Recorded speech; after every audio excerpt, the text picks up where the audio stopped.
Selamat datang di channel Alur Donghua. Sebelum menonton, silahkan subscribe, biar Mimin tambah semangat update-nya. Ayah, selamatkan aku, aku tidak ingin mati, ayah, selamatkan aku. Xiao Kuangyun memeluk erat paha Xiao Juetian. Seluruh tubuhnya gemetar, keempat anggota tubuhnya sudah lama lemas karena ketakutan yang luar biasa, dan dia tidak mampu berdiri sama sekali. Sebagai tuan muda dari Sekte Xiao yang biasanya menikmati kehidupan mewah, tidak diragukan lagi, dia sangat takut akan kematian. Namun, di masa lalu, tidak pernah ada sesuatu pun yang dapat menyebabkan dia merasakan ancaman kematian, yang ada hanyalah orang-orang yang takut padanya. Xiao Juetian memandangi putranya sendiri yang sebenarnya ketakutan sampai-sampai dia kehilangan kendali atas isi perutnya. Ekspresi tegaknya berubah menjadi ungu, berharap dia bisa mengusirnya. Namun, bagaimanapun juga, dia adalah putra kandungnya sendiri, dan dia bahkan adalah orang yang paling dicintainya. Tidak peduli apa, dia tidak bisa berdiri diam dan melihatnya mati di tangan Yun Ce. Dia menarik napas dalam-dalam, dan berkata pada Yun Ce dengan kepalan tangan. Adik Yun, Xiao yang rendah hati ini jelas tahu tentang dendam antara kamu dan anakku yang tidak berbakti juga. Tahun itu, putraku yang tidak berbakti telah membuat insiden buruk yang tercela, namun, setidaknya, adik kecil Yun dan keluargamu yang terhormat semuanya selamat dan sehat. Dosa anakku yang tidak berbakti, tidak bisa dianggap sebagai dosa yang mengakibatkan kematian juga. Aku meminta adik kecil Yun, sebagai pria hebat, berwawasan luas, dan mengampuni putraku yang tidak berbakti. Xiao yang rendah hati ini pasti akan mengingat rasa terima kasih ini dalam hati, dan pasti akan membalas budi Anda dengan sangat besar. Dosanya tidak mengakibatkan kematian. Yun Ce tertawa dingin. Lalu, tahukah kamu, mengapa klan surga terbakar dimusnahkan? Sebagai perbandingan, dosa mereka sebenarnya jauh lebih ringan dibandingkan dengan dosa anak Anda.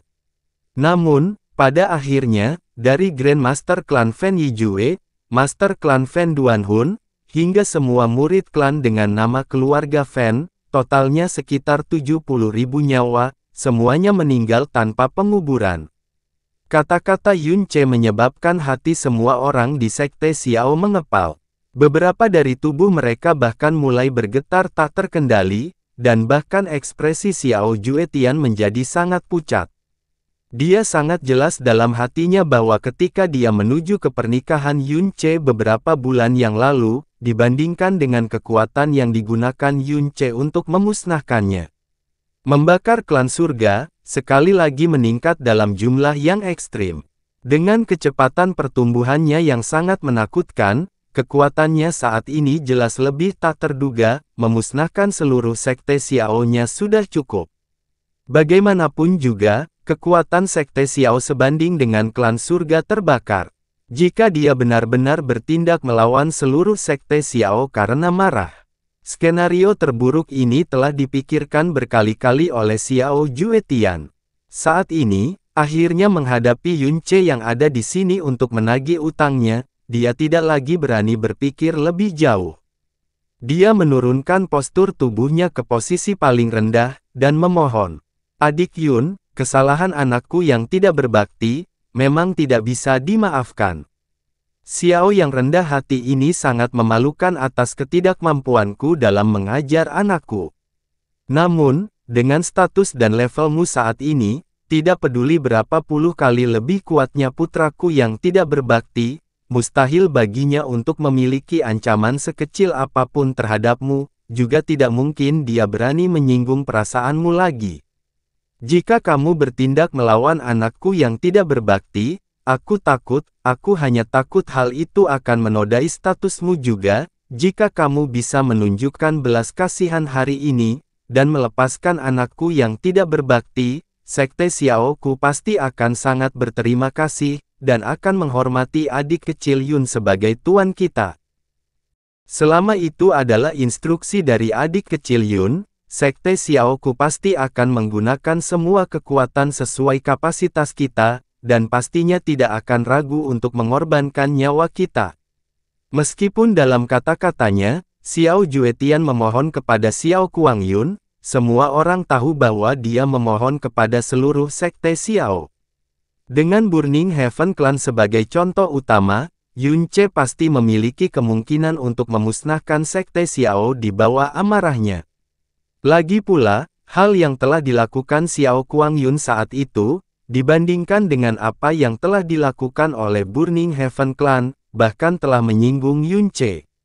Bagaimanapun, meskipun dua kerabat Yun Ce diculik oleh Burning Heaven Clan, mereka segera diselamatkan, dan mereka sama sekali tidak terluka. Namun, Xiao Kuangyun justru menyebabkan Yun Ce diusir dari rumahnya sendiri, dan bahkan menyebabkan kedua kerabatnya diisolasi selama 3 tahun penuh. Dan Xiao Juetian pada dasarnya tidak berani mempercayai telinganya sendiri ketika mendengar kata-kata Yun Ce selanjutnya. Apa yang dikatakan Master Sekte Xiao sepertinya ada benarnya. Jika aku membunuh putramu ini, hal itu tidak hanya akan menodai tanganku sendiri, aku juga tidak akan mendapatkan apa-apa. Dan jika aku tidak membunuhnya, Yun Ce memegang dagunya, menunjukkan ekspresi berpikir. Xiao Juetian merasa seolah-olah dia telah mendengar kata-kata dari surga. Kata-kata yang baru saja diucapkan Yun Ce, sebenarnya dengan jelas menyatakan bahwa dia ingin melepaskan Xiao Kuangyun, dan melepaskan Sekte Xiao. Namun, tentu saja, dia harus mendapatkan keuntungan yang sangat besar.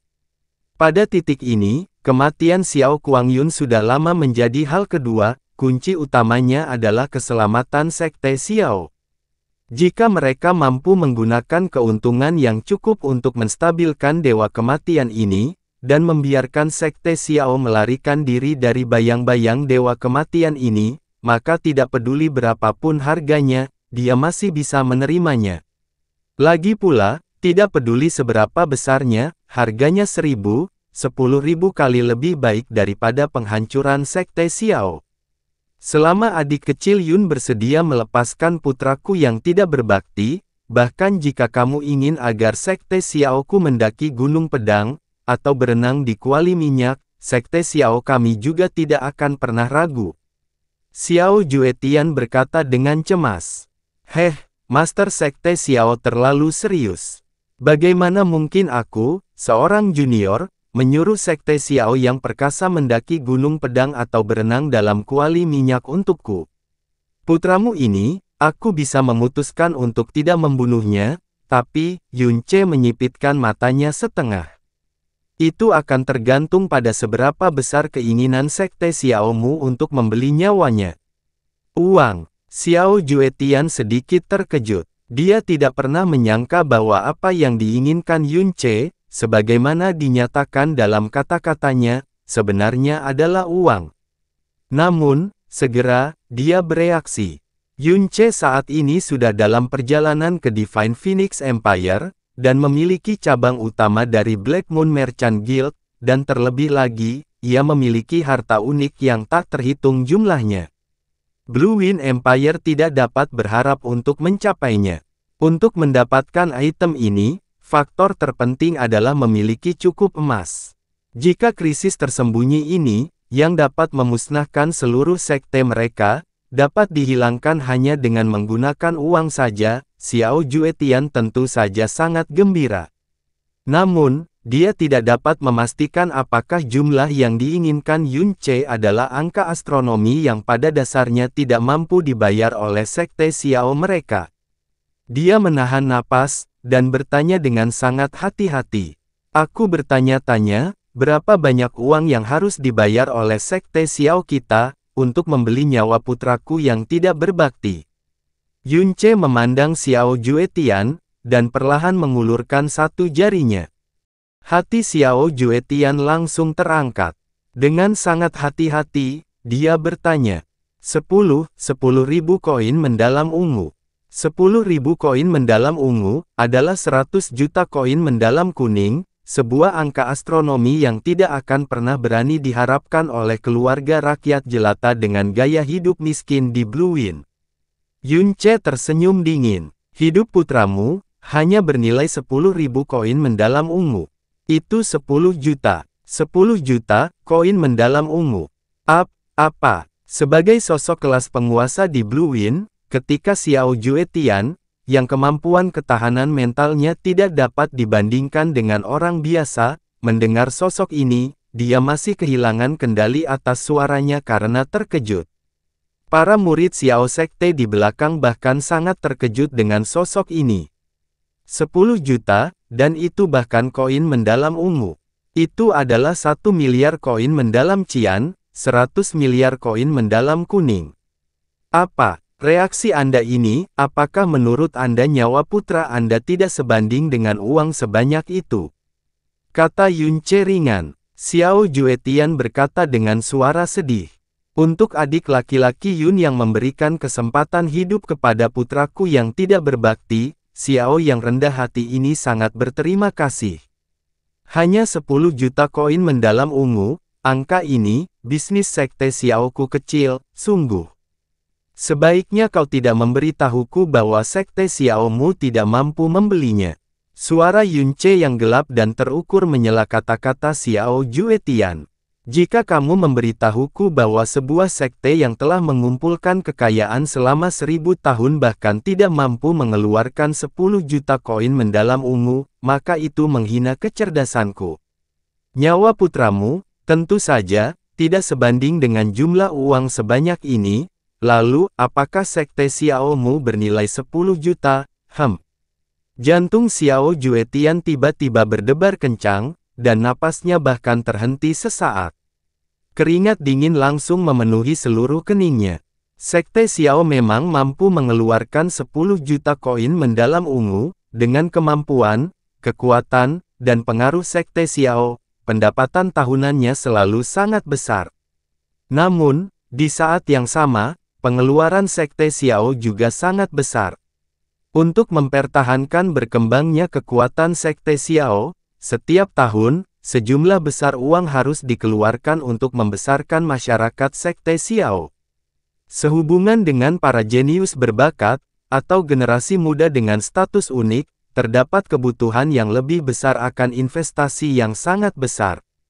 Sementara setelah dikurangi pengeluaran dari pendapatan, kelebihan yang dimiliki sekte Xiao setiap tahunnya hanyalah beberapa puluh ribu koin mendalam ungu.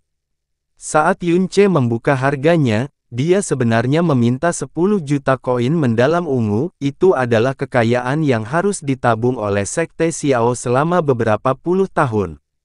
Namun, saat ini, menghadapi sosok astronomis ini, Xiao Juetian pasti tidak berani mengatakan tidak satu pun. Dia bahkan tidak berani menunjukkan sedikit pun keraguan. Karena Yunche jelas-jelas menggunakan seluruh sekte Xiao sebagai ancamannya. Dia melirik Xiao Kuangyun di bawahnya. Dadanya membengkak hingga pecah, dan pembuluh darah biru bermunculan di sekujur tubuhnya, seolah-olah dia benar-benar ingin mencabik-cabik Xiao Kuangyun secara pribadi.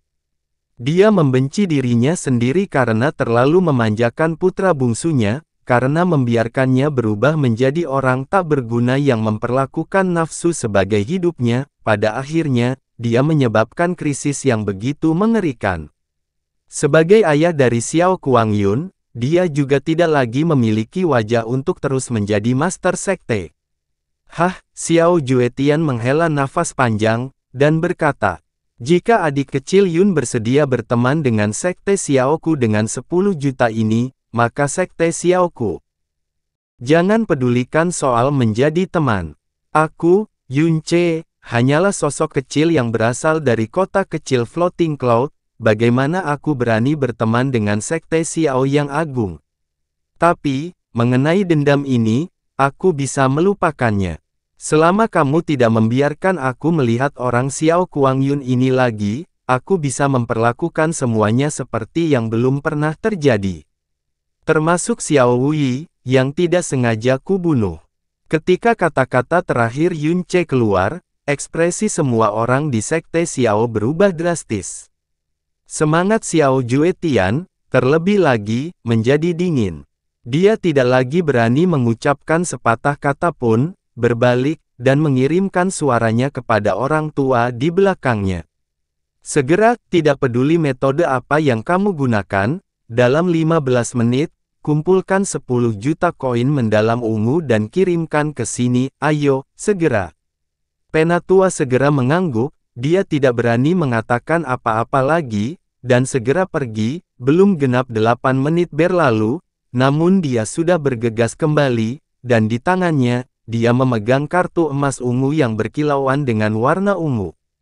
Dengan kekayaan ratusan miliar di tangannya, bahkan tangan sesepuh yang telah mengalami pelapukan selama 1 abad ini terus gemetar, seolah-olah sedang membawa gunung seberat 15 juta kilogram. Yunce mengulurkan tangannya, dan langsung menarik kartu ungu emas itu ke tangannya. Kemudian, gunakan kesadarannya untuk menyapu jumlah di dalamnya. Tepatnya ada 10 juta koin mendalam ungu di dalamnya, tidak ada sedikit pun yang hilang. Bagi 4 sekte utama Kekaisaran Angin Biru, ini adalah angka astronomi yang mutlak, apalagi 1 orang. Jika bukan karena dia masih harus menghadapi sekelompok besar orang dari sekte Xiao, Yunce tidak akan mampu menahan diri untuk tidak mengangkat kepalanya dan tertawa terbahak-bahak. Dengan jumlah uang ini, bahkan di Divine Phoenix Empire, itu masih cukup baginya untuk menyia-nyiakan semua yang dia inginkan. Kehidupan seorang sampah, benar-benar bisa memberinya manfaat seperti itu sungguh bagus. Sebenarnya, pada awalnya, dia tidak pernah berpikir untuk memusnahkan sekte Xiao. Meskipun sekte Xiao juga telah melampaui batasannya, keduanya berbeda. Di sisi Xiao sekte, orang yang menyakitinya, orang yang menyakiti kakek dan bibi kecilnya, hanyalah Xiao Kuangyun sendiri. Tidak mungkin dia akan marah pada seluruh sekte Xiao hanya karena dia. Namun, klan surga terbakar berbeda. Menculik keluarganya, dan tidak ragu-ragu dengan segala biaya untuk mengirimnya ke kematian, adalah keputusan yang dibuat oleh eselon atas seluruh klan. Mereka bahkan tidak segan-segan memaksanya hingga batas toleransinya berkali-kali. Jika dia tidak memusnahkan seluruh sekte, ada kemungkinan besar mereka akan membalasnya lagi di masa depan. Namun, bagi sekte Xiao, apapun masalahnya, sikap mereka tetap baik-baik saja. Dan, nyali mereka sudah hancur karena rasa takut, mereka pasti tidak akan berani melawannya. Yunce menyimpan kartu emas ungu, dan kemudian, dia tiba-tiba mendorong telapak tangannya. Dengan suara keras, Xiao Kuangyun terlempar ke angkasa. Dia memuntahkan darah segar di udara, dan ketika dia mendarat, dia sudah tidak sadarkan diri. Junior, meskipun Xiao Juetian sangat marah pada Xiao Kuangyun, bagaimanapun juga, dia tetaplah putranya sendiri. Dia buru-buru menyerbu, melihat tubuh Xiao Kuangyun sudah berlumuran darah, dan sejumlah tulangnya telah patah. Sementara Yunce sudah menaiki Snow Phoenix dan naik ke langit. Di udara, suara arogannya terdengar. Jangan khawatir, dia tidak akan mati. Dia hanya harus menghabiskan hari-harinya di tempat tidur dalam beberapa bulan ke depan. Selain itu, mulai saat ini dan seterusnya, dia tidak boleh berpikir untuk bereproduksi. Anjing sampah seperti dia, tidak layak memiliki keturunan. Sekte Xiaomu sebaiknya tidak membiarkan dia keluar dari pintu sekte Xiao selamanya. Jika aku melihat wajahnya lagi, kalian bisa mengambil lebih banyak uang untuk menebus nyawanya. Kecepatan Snow Phoenix sangat cepat. Suara Yunce dengan cepat menghilang di telinga mereka. Xiao Juetian bergoyang ke depan, dan dengan keras memuntahkan seteguk darah. Master Sekte, para sesepuh di sekitarnya buru-buru mengelilinginya. Aku baik-baik saja. Xiao Juetian mengusap bekas darah di sudut bibirnya.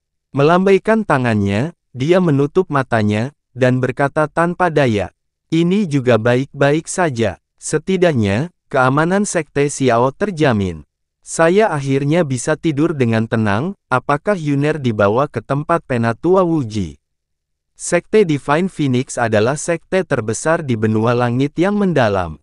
Meskipun kekuatan keseluruhannya sedikit lebih rendah dibandingkan dengan 4 tempat suci besar, berdasarkan skalanya, tidak ada sekte di seluruh benua langit yang mendalam yang dapat mencapai ukurannya.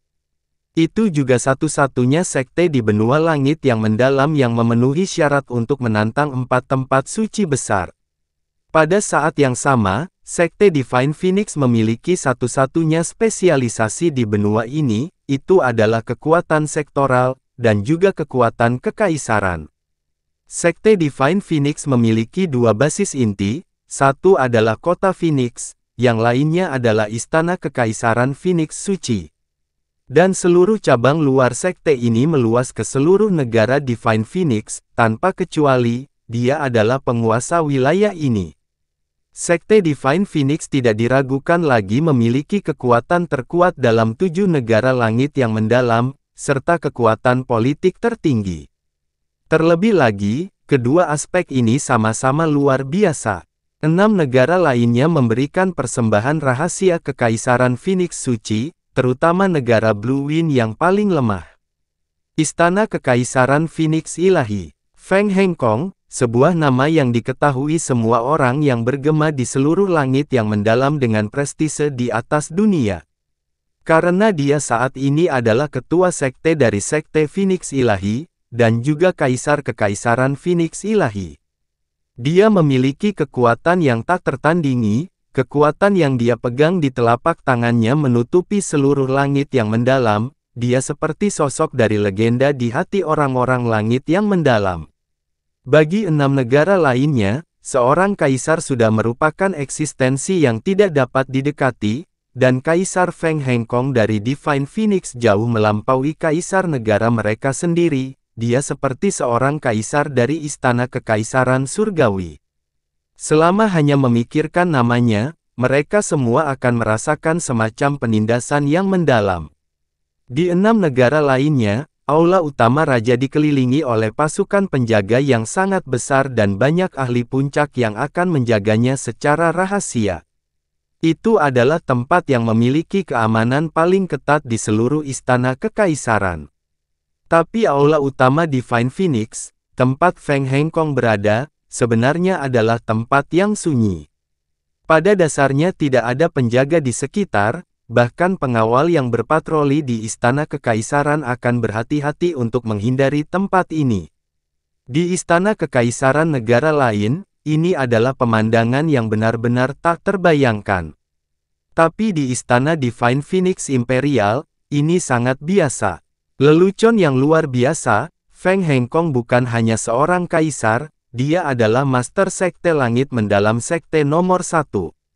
Sekte Phoenix Suci. Kekuatan macam apa itu? Dengan kekuatannya mengapa dia perlu dilindungi orang lain? Di seluruh langit yang mendalam, berapa banyak orang yang memenuhi syarat, bahkan mampu melindunginya? Di seluruh langit yang mendalam, berapa banyak yang punya nyali, atau bahkan mampu masuk ke Istana Kekaisaran Phoenix Suci? Aula utama Divine Phoenix. Dengan tangan di belakang punggungnya, Feng Hengkong memusatkan pandangannya pada totem Phoenix di dinding. Tatapannya terkonsentrasi pada satu pikiran, seolah-olah dia sedang memikirkan sesuatu. Pakaian seorang kaisar biasanya berwarna kuning keemasan, disulam dengan naga bercakar 5, namun jubah kekaisaran Feng Hengkong berwarna merah api, disulam dengan burung Phoenix yang menghanguskan surga. Dia berusia lebih dari 150 tahun, tetapi seluruh tubuhnya terlalu putih, tanpa sedikit pun kerutan. Dia memiliki alis seperti pedang dan mata berbintang, dengan aura kepahlawanannya yang agung, sepertinya dia berusia paling banyak 40 tahun. Dengan tingkat kultivasinya, jika bukan karena dia menunggu untuk tampil dengan sikap seorang raja terkemuka dan ingin mewujudkan perbedaan, dalam senioritas di antara anak-anaknya, dia dapat dengan mudah mempertahankan penampilan sekitar 20 jika dia mau. Secara keseluruhan, ia memiliki total 16 anak, 15 adalah laki-laki dan 1 perempuan. Putra sulungnya, Feng Ximing, sudah berusia 100 tahun penuh, sedangkan putri bungsunya baru berusia 16 tahun pada tahun ini. Dan putra ke-13, adalah Feng Xiken yang telah dipukuli dengan kejam oleh Yun Ce. Butuh waktu lama hingga perubahan akhirnya muncul di mata Feng Hengkong. Dia tidak berbalik, dan tiba-tiba berkata dengan acuh tak acuh, "Minger, ada apa?" Tidak diketahui kapan, tapi sekitar 30 paruh baya berjubah merah muncul di belakangnya. Ketika dia datang, dia tidak mengeluarkan suara sedikit pun. Dia telah berdiri di belakang punggung Feng Hengkong selama beberapa waktu sekarang, namun tetap tidak mengeluarkan suara sedikit pun, karena takut dia akan mengganggunya. Sekarang dia akhirnya mendengar Feng Hengkong berbicara, pria parubaya itu segera membungkuk dan berkata, "Putra ini memberi salam kepada ayah kaisar, putra ini datang ke sini untuk melaporkan 2 hal kepada ayah kaisar." Feng Hengkong berbalik. Seberani gunung, wajahnya yang tenang dan bermartabat tidak menunjukkan emosi apapun saat dia melontarkan 2 kata yang sangat acuh tak acuh, lanjutkan. "Ya, ayah." Sebagai putra sulung Feng Hengkong, Feng Ximing juga merupakan master sekte muda dari sekte Divine Phoenix, dan putra mahkota Divine Phoenix Empire. Jelas bahwa dia masih sangat menghormati Feng Hengkong. Tidak peduli postur atau perkataannya, semuanya mengikuti peraturan standar. Tidak berani tampil kurang ajar, dia sedikit menundukkan kepalanya. Masalah pertama sebenarnya hanya masalah kecil, dan tidak layak untuk meresahkan ayah. Tapi masalah ini berkaitan dengan kakak ke-13, jadi putra ini ragu-ragu apakah dia harus menceritakannya kepada ayah kaisar atau tidak. Alis Feng Hengkong sedikit menegang. Sebagai putra mahkota Divine Phoenix-ku, kapan kamu menjadi begitu ragu-ragu? Jika Anda ingin mengatakannya, katakan saja. Tidak mau mengatakannya, maka jangan. Kenapa banyak bicara omong kosong? Teguran Feng Hengkong bukanlah sesuatu yang kecil.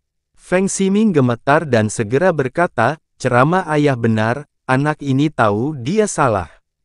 Meskipun masalah ini kecil, namun tetap berhubungan dengan garis keturunan sekte kita, jadi sebaiknya laporkan saja ke ayah."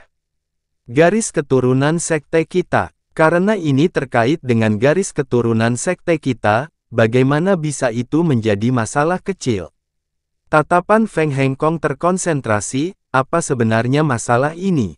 Cepat, bicaralah. Ya, apakah ayah kaisar masih ingat nama Yun Ce yang disebutkan putra ini 2 tahun lalu? Feng Ximing bertanya. Yun Ce. Mata Feng Hengkong sedikit bergeser, Anda sedang berbicara tentang orang yang melepaskan api Phoenix di turnamen peringkat negara Blue Wind. Bukankah dia sudah mati 2 tahun lalu? Melapor kepada ayah, Yun Ce disegel di bawah villa pedang surgawi Blue Wind pada saat itu, jadi semua orang percaya bahwa dia pasti sudah mati. Mereka tidak pernah menyangka bahwa dia akan keluar hidup-hidup. Setelah putra ini memperoleh berita ini, dia mengizinkan kakak ke-13 untuk secara pribadi berangkat ke Blue Wind Nation untuk mengirimkan kartu undangan turnamen peringkat 7 negara, dengan tujuan utama adalah untuk menangani masalah ini. Setelah saudara ke-13 melihat Yun Ce, dia menemukan bahwa Yun Ce memang memiliki garis keturunan sekte Phoenix ilahi kita. Apinya tidak diragukan lagi adalah api Phoenix sekte kami. Sebenarnya ada masalah seperti itu. Ekspresi Feng Hengkong sedikit berubah. Garis keturunan adalah inti Divine Phoenix sekte dan tabu terbesar. Aturan pertama dalam sekte Phoenix suci adalah bahwa garis keturunan tidak boleh bocor.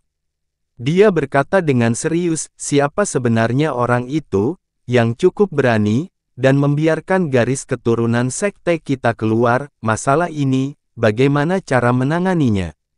Yun Ce itu, orang tuanya dan kerabat dekatnya, sudahkah kamu menyelidiki mereka secara menyeluruh? Feng Ximing menjawab, orang tua dan kerabat dekat Yun Ce, putra ini telah mengirim orang 2 tahun lalu untuk menyelidiki mereka. Namun sayangnya, Sepertinya orang tua Yun Che telah meninggal tidak lama setelah ia dilahirkan dari musuh keluarga mereka. Orang yang membesarkannya adalah seseorang bernama Xiao Lai yang sama sekali tidak memiliki hubungan darah dengannya. Selanjutnya, ketika kebenaran terungkap, Yun Che telah diusir dari klannya. Orang tua kandungnya seharusnya sudah lama meninggal, kalau tidak mereka tidak akan menampakkan diri kepada putra mereka selama 20 tahun penuh. Tapi ini semua hanya masalah sekunder. Sekitar 5 bulan yang lalu, ketika saudara ke-13 secara pribadi berangkat ke Blue Wind Nation untuk menangani masalah ini, sebuah kecelakaan terjadi. Kecelakaan? Apa yang kamu maksud dengan kecelakaan? Feng Hengkong mengencangkan alisnya sekali lagi. Wajah Feng Ximing mulai dipenuhi amarah, suaranya menjadi sangat mendung. Saudara ke-13 awalnya ingin menangkapnya setelah memastikan bahwa Yun Che memiliki garis keturunan sekte kami, tapi dia tidak menyangka bahwa dia akan dihalangi. Pada akhirnya, dia kembali dengan kekalahan. Memalukan. Feng Hengkong dengan keras mengayunkan lengannya, dengan garis keturunan Phoenix, Chener sangat berbakat, dan sulit baginya untuk menemukan lawan yang layak pada usia yang sama bahkan di Divine Phoenix Nation saya. Di negara kecil, tidak berharga, dan rendahan seperti Blue Wind, dia bisa saja melanggar hukum dan tak seorang pun bisa menghalanginya. Dengan identitasnya sebagai Pangeran Phoenix Ilahi, dan putra Feng Hengkong, yang punya nyali untuk menghalanginya. Ayah, tolong hilangkan amarahmu. Feng Ximing segera menjawab, anak ini juga tidak mengharapkan hasil ini. Meskipun Yun Che dikenal sebagai generasi muda Blue Wind nomor 1, dia hanya berada di alam mendalam bumi yang menggelikan. Kakak ke-13 yang ingin menangkapnya, seharusnya semudah meniup debu. Tapi yang tidak dia duga adalah Yun Che mengandalkan identitasnya sebagai generasi muda Blue Wind nomor 1 untuk menjadi menantu Kaisar Blue Wind Chang Wanhe. Ketika kakak ke-13 tiba di istana kekaisaran Blue Wind, itu kebetulan bertepatan dengan upacara pernikahan besar Yun Che dan putri Blue Wind. Karena ini adalah pernikahan kekaisaran, keluarga kekaisaran secara alami mengundang pahlawan luar biasa dari seluruh Blue Wind. Meskipun jumlah ahli di Blue Wind Nation sangat sedikit, masih ada beberapa kaisar. Pada hari itu, tampaknya semua kaisar itu hadir, dan ketika saudara ke-13 hendak menangkap Yun Che, Kaisar Angin Biru memberi perintah karena marah. Di bawah komando kaisar, para kaisar dan beberapa praktisi langit mendalam semuanya pindah. Bagaimanapun juga, kakak ke-13 masih terlalu muda. Ditambah fakta bahwa hanya ada 2 kaisar mendalam tahap awal yang melindunginya dan mereka tidak menyangka akan menghadapi semua pakar puncak Blue Wind. Mereka kalah jumlah pada akhirnya. Sulit dipercaya, Feng Hengkong segera menjadi sangat marah. Di bawah kemarahannya yang ekstrim, arus udara yang sangat panas langsung merembes ke seluruh aula utama Divine Phoenix, dan bahkan membengkokkan udara secara signifikan. Alisnya yang seperti pedang tenggelam, saat dia berbicara dengan suara yang sangat mendung, negara Blue Wind yang kecil dan signifikan mempunyai keberanian untuk menjadi pemberontak seperti ini. Bahkan untuk berkelompok dan menyerang putraku, Feng Hengkong. Dari mana sebenarnya mereka punya nyali untuk menjadi ambisius ini? Anak laki-laki ini juga sangat marah ketika dia menerima berita itu kemarin, tapi kakak ke-13 tidak bisa disalahkan atas hal ini. Mundur karena kekalahan dari negara kecil seperti Blue Wind tidak diragukan lagi merupakan hal yang sangat memalukan, jadi saudara ke-13 tidak mempunyai wajah untuk menceritakan hal ini kepada siapapun. Ditambah fakta bahwa ayah kaisar telah disibukkan dengan persiapan turnamen 7 peringkat dan tabut mendalam primordial, kakak ke-13 takut masalah ini akan mengganggu perhatian ayah. Akibatnya, dia selalu menyembunyikan masalah ini. Namun, di pihak Blue Wind Nation, mereka jelas sangat takut juga karena mereka telah menutup informasi apapun. Bahkan tak sedikit pun isu ini tersebar dalam rumor beberapa bulan terakhir ini. Selain itu, ada alasan lain mengapa kakak ke-13 tidak pernah melaporkan masalah ini.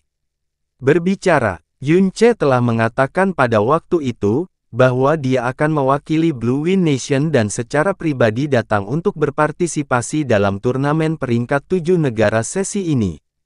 Feng Ximing berkata dengan muram.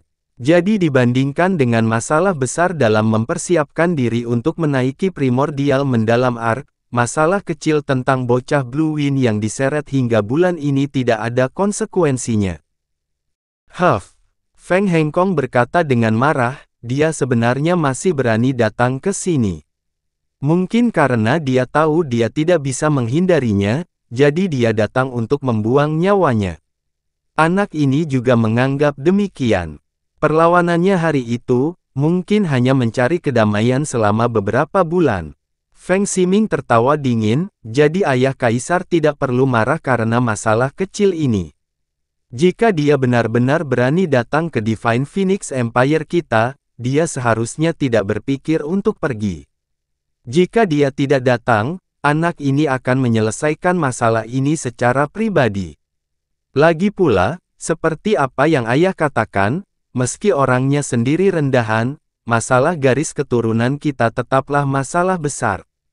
Untuk masalah ini, Feng Ximeng memang baru mendengarnya dari Feng Xiken kemarin.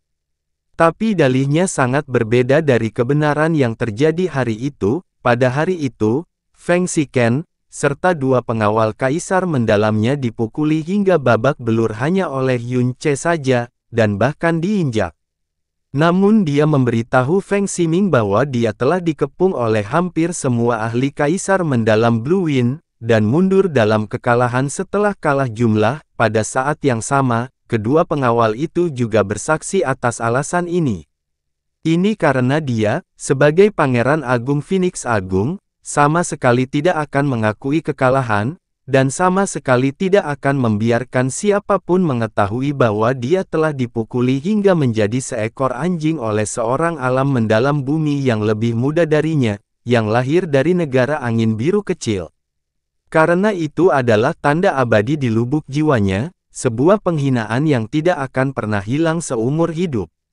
Bagaimana dia bisa membiarkan orang mengetahui tanda memalukan ini? Tidak masuk akal, tidak masuk akal. Feng Hengkong dengan erat mengepalkan kedua tangannya saat seluruh tubuhnya dipenuhi amarah. Kami awalnya agak ragu-ragu, tapi sepertinya negara angin biru kecil ini tidak perlu lagi ada.